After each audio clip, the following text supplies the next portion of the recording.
All right, so in this video, I'm going to talk a little bit about debt versus equity. So if you think about debt, debt is fundamentally external to the corporation in that the company is borrowing from somebody else. So it is money that is raised outside the corporation. And generally speaking, lenders have comparatively little voice in management. They may be able to express some opinions in some ways, and they certainly can apply some pressure to companies. But in terms of their actual voice and management, generally relatively little for the most part. Now, significantly, if you think about a debt, it does have a priority claim on income and assets. So if you think about the income statement, the debt is paid interest before you get down to the net income, which is then distributed out in the form of dividends. So if you go from sales to various expenses, we get to EBIT, earnings before interest and taxes. Then we pay interest. Then we get to earnings before taxes. Then we pay taxes. Then we get to earnings or net income. Then that is distributed in the form of dividends.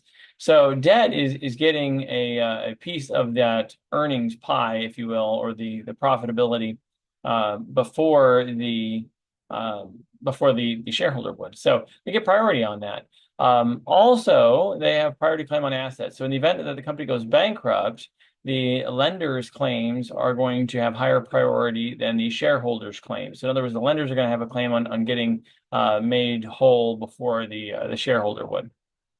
Now, debt also has a stated maturity. So because debt has the stated maturity, it actually comes due at a certain point in time and then it's repaid, and that's it, right?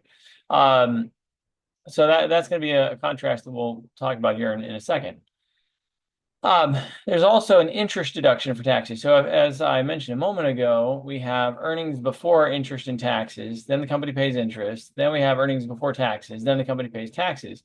So there is to the extent the company's paying interest, it reduces their taxable income. There may be limits on that precise amount, but it does reduce their taxable income, which then reduces the amount that's paid in taxes. So there is an interest deduction for tax purposes with debt. Now, with equity could be either internal or external. So internal equity would be, if we get all the way down to that net income, it can either go to dividends or to retained earnings. So if it goes to retained earnings, it is money that the shareholders or belong to the shareholders. The shareholders, in effect, are allowing the company to keep and reinvest. But it's internal in the sense that the company already has the money. They just don't pay it out as a dividend, and we now have more shareholder investment. And that would be internal. It could be external for equity in the sense that the company could actually issue more stock. And if they issue more stock, they've raised more capital externally. So equity could wind up being either internal or external, depending upon the specific source of equity. Now, the main thing that shareholders get to vote on is the board of directors in most cases. So the shareholders vote on the board of directors, and the board of directors then approves the management team, perhaps major policies of the corporation, et cetera. So that's the main thing that equity gets to pick for the most part, but that's a lot. And by picking the board of directors, you in effect are strongly influencing, if not outright picking, the CEO and so forth. So if you have a majority of votes, then you get to control who's on the board of directors, and therefore you get to choose who the CEO is and the direction of the company goes, and that's basically when you control the company.